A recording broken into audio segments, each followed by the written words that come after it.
feel so compelled to talk about this topic right now. Ladies and gentlemen, the theory of evolution is the most worthless theory on the planet.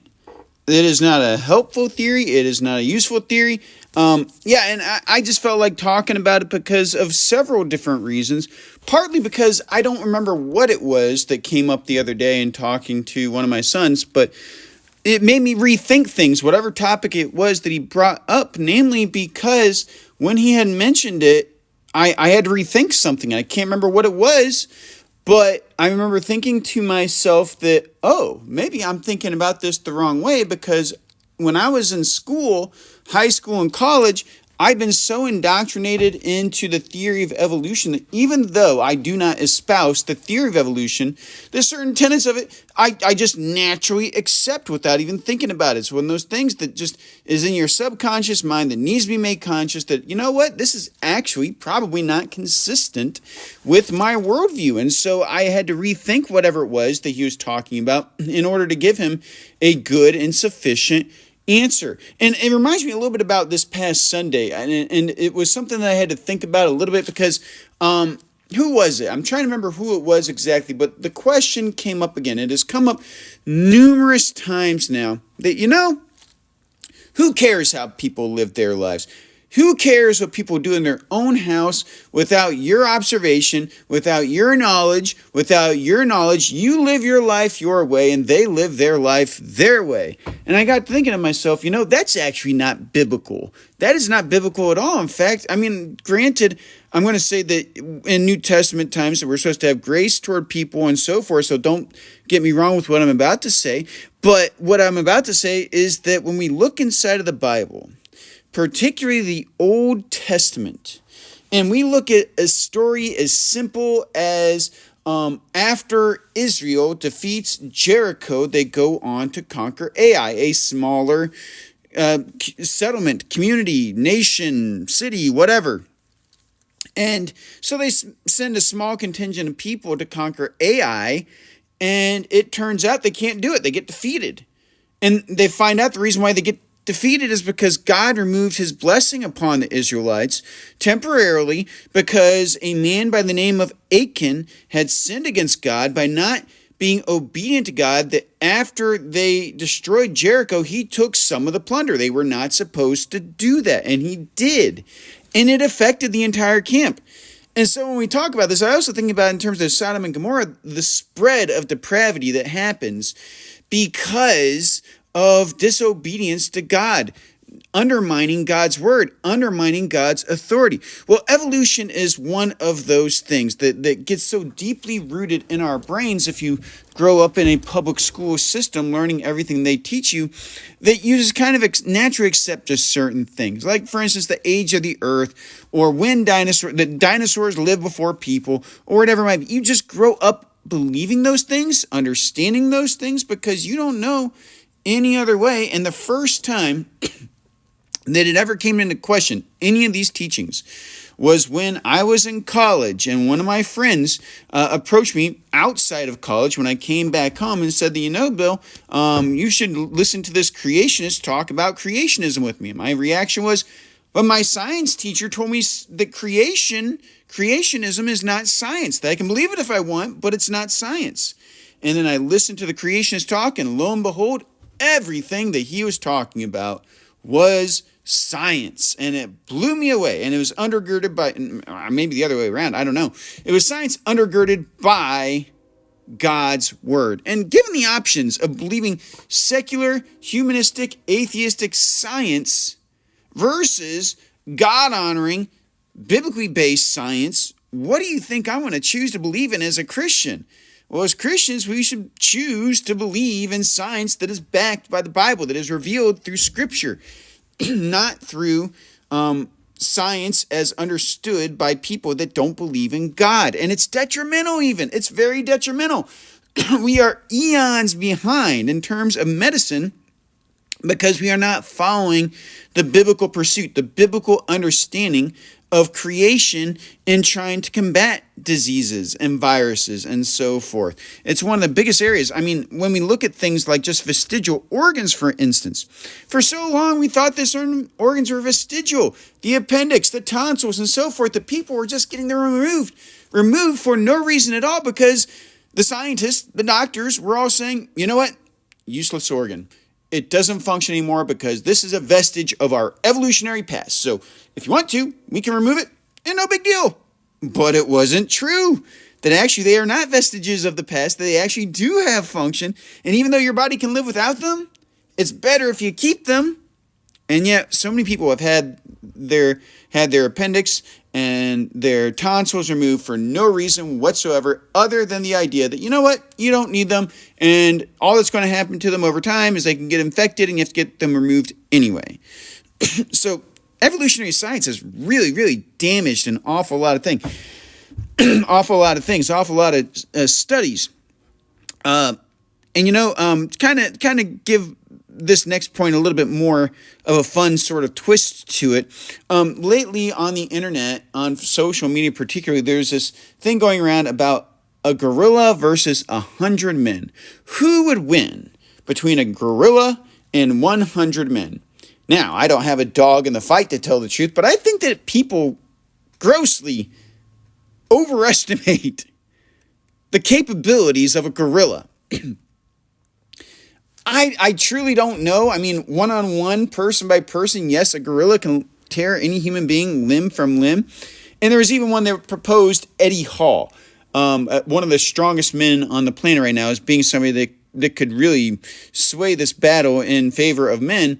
And Eddie Hall's strength nowhere compares to that of a gorilla. But I would imagine that 100 men versus a gorilla that are in any sort of shape whatsoever, know anything at all about fighting, about anatomy, about anything in regards to combating a creature like an ape, I would imagine that 100 men would be more than enough that you would need in order to take a gorilla. But I've seen people like way overestimating them. And I remember talking with one of my friends at work that said, leopards can kill gorillas.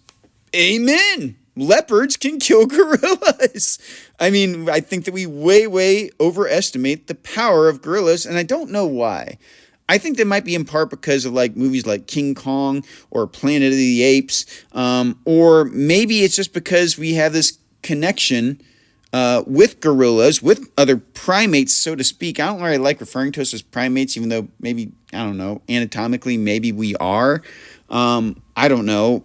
But we tend to give them too much credit. One of the areas where we give them too much credit is the ability to reason. Gorillas, great apes, do not have the ability to reason. No other animal on the planet has the ability to reason outside of humans. I don't fully understand or grasp how exactly it appears as though animals reason, but human beings are the only creature on the planet with anatomical and physiological ability to be able to reason. We're the only ones with brains that have parts that deal specifically in that function. Other animals don't. And again, I don't know. Maybe the science has changed to where they've discovered something in other animals where they do. But I took a neuroscience class where we cut up brains. We looked at sections of brain, and we learned about the different sections of the brain. And we learned that humans are the only creatures that are capable of reasoning. Okay, having said that, the evolutionary theory is absolutely absurd when it comes to the idea of chimps or ape-like creatures evolving into people. I'm sorry, when I say chimps, that's not even accurate. It's another one of those things that just drives me nuts, that is blown so far out of proportion that we say that we evolved from chimps. No, we did not. We did not evolve from chimps. So they argue that we evolved from ape-like creatures. So the common pictures put in your brain about how we evolved, even by evolutionist standards, are incorrect. Okay, so again, I can go on and on and on about how evolutionary theory has failed us as a society. Take about our so-called evolutionary origins. They are so fraudulent, so contorted and bent out of proportion. For instance, the evolutionary theory on human evolution is changing all of the time. It's been over 10 years now since I wrote my first book, The World Then Was, and one of the sticking points that I commented on was human footprints in strata of the earth, layers of rock that are supposedly way older than mankind's existence. And so it posed scientists with this problem: what do we do with these footprints? Mind you, they're only footprints. They are identical to human footprints in every way. And so scientists were forced to think about this, and they said, you know what? These are probably ape-like creatures with human feet. All they had was the footprints.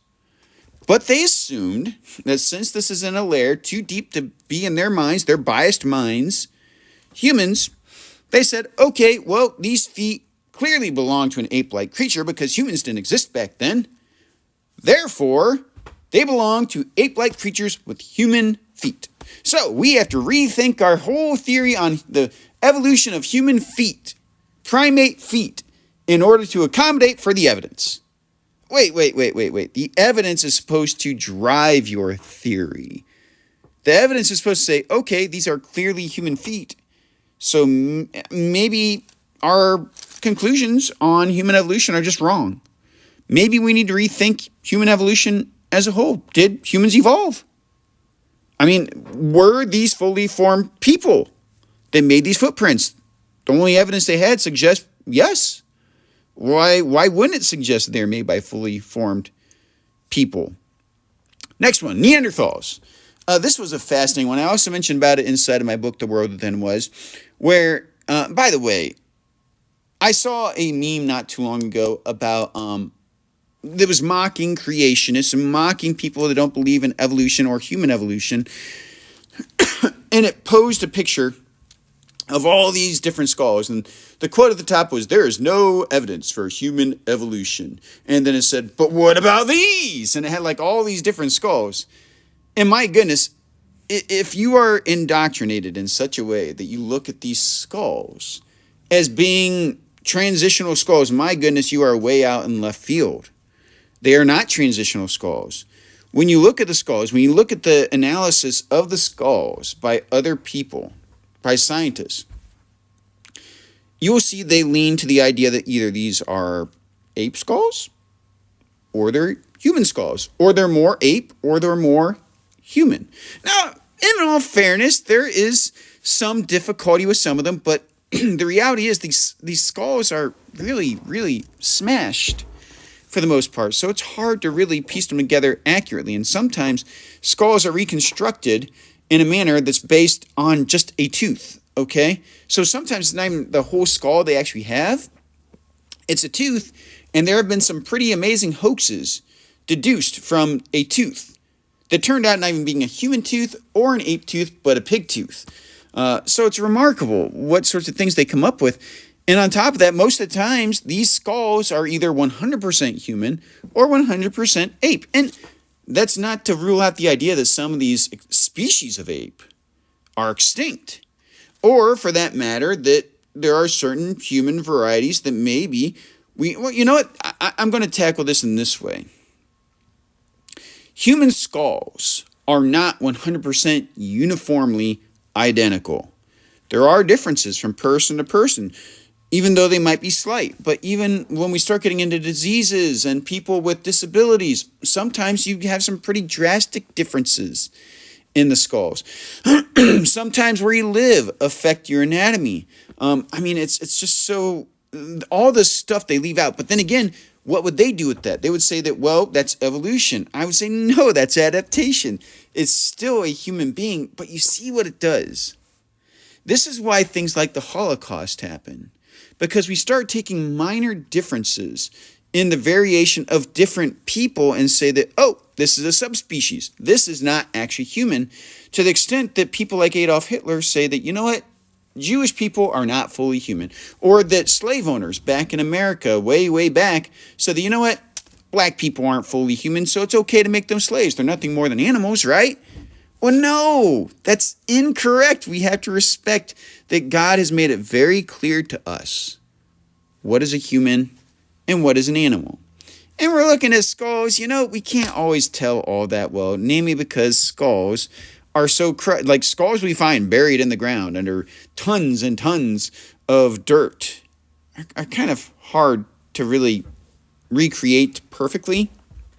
And again, there is also the scientific temptation to take a tooth or an orbital or whatever it might, but a segment of a skull, and reconstruct the entire skull based off of that. We could get into Lucy. We can get into, what was the name of that one that was like basically a rat? And I remember I saw back in college, there was this, it was on the front of a magazine cover, a scientific magazine, and said, "This is our most distant relative." And it was like a fossil of some sort of a rat-like creature. We aren't related to this rat, okay? I mean, the assumptions you have to make to say that we are related to this rat, because this rat eventually evolved into an ape-like creature, which eventually evolved into Neanderthals, which eventually evolved into people. I'm sorry, I probably jumped outside the evolutionary theory there a little bit, but still, I mean, that's the general reasoning of it, was that we all living things have a common ancestor, they say. I just reject that altogether. Good gracious, I have all these notes right here that I'm looking through of where evolutionary theory has failed, because it's not just like evolution of living things, it's evolution of everything, of the universe even. I'm gonna take on this one real quick. The dinosaurs with feathers. There's so much going around about dinosaurs having feathers, and this is one of the ones that drives me nuts. It is one that's so thoroughly debunked, and one where people are putting feathers on dinosaurs in art that in the fossil record aren't even disputed to have feathers, like Tyrannosaurus Rex. People putting feathers on Tyrannosaurus Rex when there has not been a single fossil of Tyrannosaurus Rex that has any structures even closely resembling feathers. So why do they do it? It's the evolutionary agenda. And then I also happened, I can't remember if this is a newer article or an older article, but I came across an article that talked about the animals, the dinosaurs that appeared to have some, differences in their skin pattern. Namely, that the scientists interpreted essentially that these dinosaurs may have had feathers, or proto-feathers, as they would call them sometime. But then under more scrutiny and more thorough analysis, it turns out that the skin that was fossilized of these dinosaurs actually didn't look like feathers at all.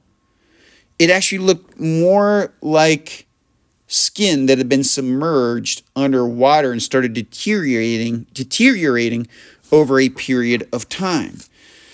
Big difference. And in fact, this article even happened to say, it doesn't even look like feathers, like in a fossil sense. And I agree. Like the ones that I've seen, they don't actually look like feathers at all. And that's not to mention the times when they think they find dinosaurs with feathers, when like there's clearly formed feathers. There's two things that typically indicates. Either one, it's from China and it's a hoax. By the way, almost so many hoaxes out of China in the fossil record. I mean, it's because people want to make money, want to make a name for themselves and so forth. Or two, congratulations, you found a bird. Congratulations, you have found a bird. Maybe an extinct species of bird, by the way.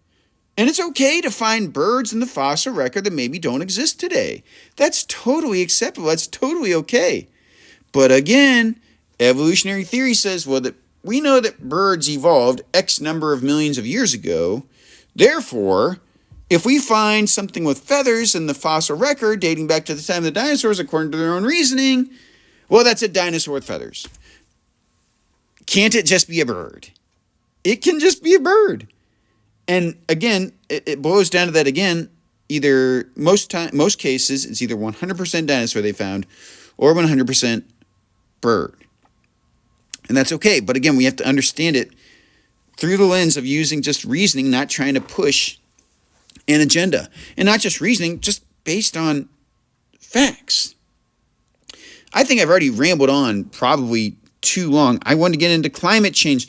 I'll tack that one real quick. The doomsday climate change people want us to believe, essentially, that the only life worthy of existing on our planet is plant life.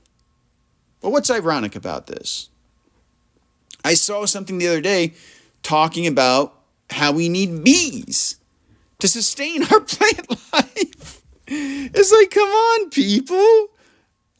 I don't even have to try to make fun of these arguments. They're laughable. If plants need bees to survive, if certain types of plants need bees to survive, then maybe God designed a very sophisticated and interesting and fun system where plant life sustains animal life and animal life sustains plant life, and something that's very harmonious. That's something that's very beautiful. I mean, why do we come up with these crazy theories that are all about destroying humanity, essentially? And then you have the geoforming, which I don't even know why we call this a conspiracy theory. We see geoforming happening in the skies all the time anymore. It never used to happen. And yet, we get into geoforming where, because we believe that the world is in a delicate balance, and that we need to stop polluting planet Earth to save life on Earth. We don't care about human life, by the way. We can exterminate human life, at least 98% of it, according to their theories. Again, but because climate change is bad and polluting the air is bad, what we must do now is implement this thing called geoforming, where we are polluting the air intentionally for the sake of changing the climate. Like I said, you can't make this stuff up. You can't make this stuff up. So I'm trying to think of what my final point was. There's something I skipped over pretty quickly, and it was pretty much the whole basis why I even started going on this rant. Oh, yes. Before I forget, before I sign off here, because I've already gone on probably too long, I've barely touched on all the points I wanted to touch on. But the main point I wanted to talk about, well, maybe not the main point, but one of the main points I wanted to talk about was Bill Maher's argument against God. I guess he debated Charlie Kirk or had him on a show or something like that and said, well, why didn't God just make things perfect? Why didn't God just make things perfect so they wouldn't die? Well, here's a question for you. Why didn't evolution make things so that everything wouldn't die? That is actually a question that evolutionists have. Why did the first evolved organism eventually die? Why have things not evolved in such a way that a life form lives forever? Now, mind you, there are some pretty interesting organisms out there. I believe among the world of jellyfish, it's very hard to deduce the lifespan of certain of them. Nonetheless, we've never truly found an organism that does not die. So why is it that evolution has not produced something that won't die? So, to approach the topic of God and ask why God didn't just make everything, immortal,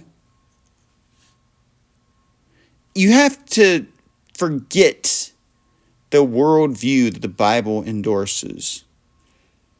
That God's ways are higher than our ways, and that not only that, something I got from Hannah Cosmos not too long ago, and I really liked this, was that glorified man is better than innocent man. So had sin not entered the world, mankind would never be glorified. It's an interesting stream of thought. And I guess I don't want to spend too much time on this right now. Again, I'm way over the time I wanted to spend on this. But I'll give Bill Maher this. It's an interesting question nonetheless. Why didn't God create everything to be perfect, immortal, whatever? But I would contest that God had his own purposes at heart. And again, I like the argument that if we saw things God's way, we would do things exactly the way that He has done them. And I think that it actually all boils down to this whole concept of because we see that mankind actually did have a chance at immortality had they eaten from the tree of the knowledge of good and evil, but God would not allow them to do that after they sinned. And that would be because, I believe, because it would result in eternal separation between God and man. And so we see that there's a lot of reasoning inside of the biblical narrative as to why God did not allow mankind to just, be perfect, unharmable, and so forth, because there is something more that has to happen yet in the grand scheme of history. And I would also argue that free will has something to do with it. So, like I said, I've gone on way too long, and I keep on rambling. So, having said that, I'm going to go ahead and sign off. This is the Bill Singh Podcast. Thank you for joining me for today's episode of the Bill Singh Podcast. Be blessed.